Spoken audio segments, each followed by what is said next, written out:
시청자 여러분 안녕하십니까? 한동훈 제명 사태 이후에 장동혁 지도부의 극우 세력이 상당한 혼란상을 보이고 있습니다. 장동혁 대표부터 자신이 여야 영수회담 대통령과의 만남을 요청을 해놓고 그리고 약속을 해놓고 오늘 오찬을 참석하는 것을 다시 논의하겠다라고 사실상 취소하는 듯한 그런 모습을 현재 보이고 있습니다. 최고위원회의에서 민주당 내의 친명계, 친청계 이런 식의 부부싸움을 하고 있는데 옆집이 가서 일종의 화해의 들러리를 서주는 것 아니냐라는 비판이 나왔습니다. 그리고 두 번째는 사실상 이런 식의 여야 영수회담을 하려면 중요한 문제에 관해서 양보를 얻어낼 수 있는 사전의 의제 조율이 있어야 되고 협상이 선행이 돼야 되는데 민주당은 사법부에서 반대하고 있는 사심세 그 이재명 대통령의 재판 면탈을 위한 이런 식의 조치죠. 그리고 대법관 증언제 뭐 이런 것들을 지금 법사위 소위에서 강행 통과시켜 놓고 있습니다. 그리고 특별히 국민의힘 측에서 이재명 대통령으로부터 양보나 타협을 얻어낼 만한 중요한 사안이 보이질 않습니다. 그리고 일부겠지만 공교롭게도 이 극우 유튜버 전한길 씨가 본인이 울면서 우리가 열심히 해서 장동혁 대표를 만들어 줬는데 지도부를 만들어 주면 그 지도부가 꼭 그런 지지자 세력을 외면을 한다.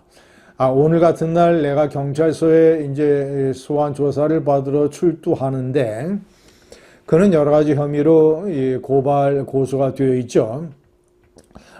그러면 장동혁 대표가 경찰서에 와서 나를 지원해주고 나를 도와줘야지. 내가 어려울 때 내가 장동혁 대표를 도와서 이 대표가 되도록 만드는 데 힘을 썼는데 내가 어려울 때 장동혁 대표가 도와줘야 되는 것 아니냐. 경찰서에 와야지 왜 청와대에 가느냐. 이런 식으로 눈물을 흘리면서 항의 내지는 호소를 하는 정말이지 진풍경을 연출을 한 것도 공교롭게도 타이밍이 맞아 떨어지고 있습니다. 시청자 여러분, 저는 이런 전체적인 그림과 모양새를 보면서 이 극우 세력의 수준에 관해서 굉장히 여러 가지 생각을 하게 됩니다. 극우라는 입장을 취할 수도 있습니다. 극좌도 있으니까. 뭐 생각하기에 따라서 뭐 양심의 자유가 있으니까.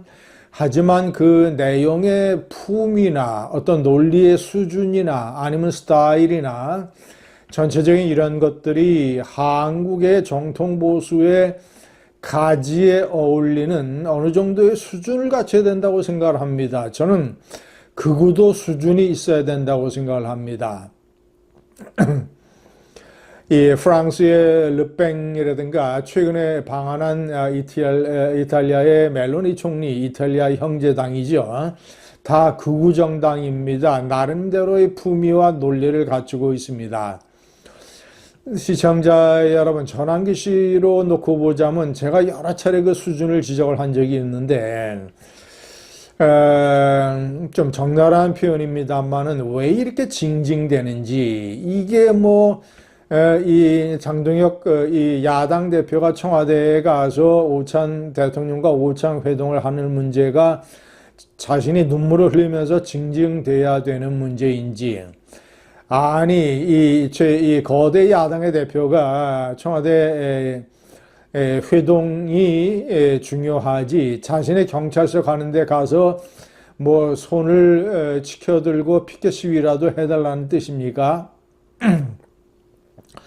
그런 것들을 주장을 하는 것도 왜 껄핏하면 눈물을 짜면서 징징대면서 이 극우의 어떤 감정적이고 정서에 사로잡혀 있는 지지자들에게 이 심파조로 호소를 하는 것입니까? 그리고 비상계엄이 왜 내란이냐라고 하는 이런 터무니없는 주장, 뭔가 주장을 하려면 비상계엄이 각국의 역사성이나 또는 각국의 독자적인 특수성에서 어떤 식으로 규정이 되어 있는지, 한국 헌법에서는 어떤 조건과 어떤 절차를 법적으로 규정을 하고 있는지, 이런 것들을 논리적으로 설파를 하면서 이번에 비상계엄이 절차도 어기고 그리고 무력도 동원을 해서 이 입법부와 선관위를 공격을 했고 포령 자체가 헌정 파괴의 목적이 있었다라고 하는, 그래서 한덕수에게 23년형을 때린 재판장이 이미 12.3 내란이라고 규정한 것에 대해서 논리적으로 반박하고 설파할 수 있는 이런 근거와 주장을 대야지 왜 징징대면서 눈물만 흐리거나 아니면 소리만 질러댑니까? 이것은 고성국 씨에게도 마찬가지입니다. 고성국 씨도 정치학 박사 출신이면 좀 논리와 근거와 법률적인 논박을 해야지 무슨 유혈 사태가 없이 민주화를 이끈 전두환 윤석열 대통령의 사진을 당사에 걸어야 된다는 해괴망측한 어떤 이 정액과 1학년 신입생도 동조할 수 없는 이런 바보 같은 논리를 저지릅니까? 유혈 사태가 없었던 게 문제입니까? 사람이 죽어나가지 않은 게 문제입니까? 더 많은 사람들이, 더 많은 자영업자들이 수많은 국제 또는 내정, 경제적, 정서적, 사회적 피해를 입어서 그 자영업자들과 그 가족들이 피눈물을 흘리는 사례가 얼마나 많으며 수조 원의 경제 규모 피해, 그리고 알려지지 않았지만 극단적인 선택을 한 사람들도 여럿 있을 것입니다. 그런데 무슨 유혈 사태가 없이 민주화를 이끌었다라고 하는 이 핫바지에 바람 새는 소리 정도의 논리를 정치학 박사가 제기를 하면서 사실상의 제명 처분이 억울하니까 중앙윤리위원회에 다시 이의 신청하겠다고 하고 하여튼 희한한 모양새를 보이고 있습니다.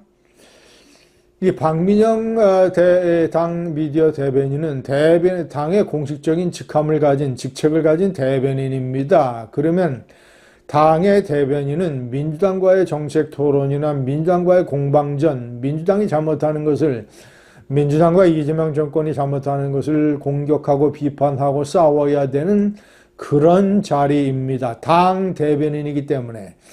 그런데 행동은 꼭 장동혁 대변인처럼 행동합니다. 그래서 껄핏하면 한동혁 전 대표를 공격하는 데에 에너지의 전부를 쓰고 있습니다. 이게 무슨 당 대변인입니까? 예, 당 대표의 개인 변호사나 개인 대변인이지.